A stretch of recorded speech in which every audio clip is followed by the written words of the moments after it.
नमस्कार, स्वागत है आपको अपना YouTube channel VS record Bhojpuri news channel में।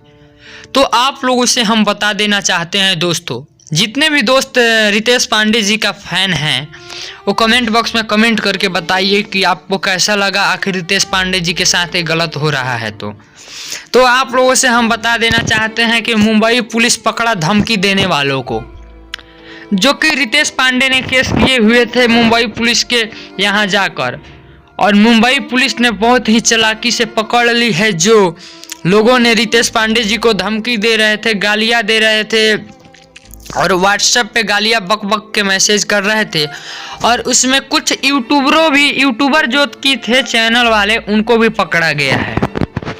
तो हम नाम नहीं बताना चाहेंगे दोस्तों, आप लोगों को अगला वीडियो के साथ ही आपको हम चाह रहे हैं सबूत के साथ आप लोगों को हम बताना चाह रहे हैं कि आखिर रितेश पांडे जी को धमकी दिया कौन है।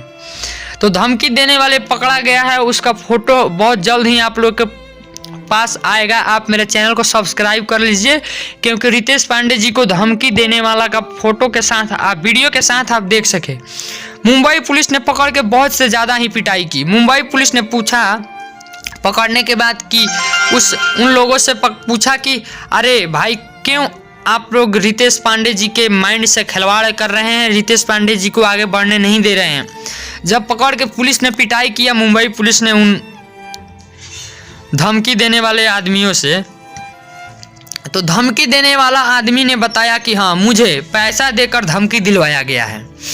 तो आपको पूरे खुलेआम पूरे सबूत के साथ हम चाह रहे हैं अगला वीडियो में आपसे बताने के लिए कि आखिर ये धमकी दिया कौन है। आपको पूरे सबूत के साथ मिल जाएगा। आप मेरे चैनल के साथ जुड़े रहिए, चैनल को कर दीजिए सब्सक्राइब, लाल बटन जो मिले उसको प्रेस कर दीजिए, और कमेंट बॉक्स में बताइए कि जितना जल्दी आप लोग इस रिस्पांस देंगे उतना ही जल्दी वीडियो के साथ हम लेके आ रहे हैं कि आखिर धमकी कौन दिया है। फिर मिलते हैं नए अपडेट के साथ। हम विक्की VS रिकॉर्ड भोजपुरी।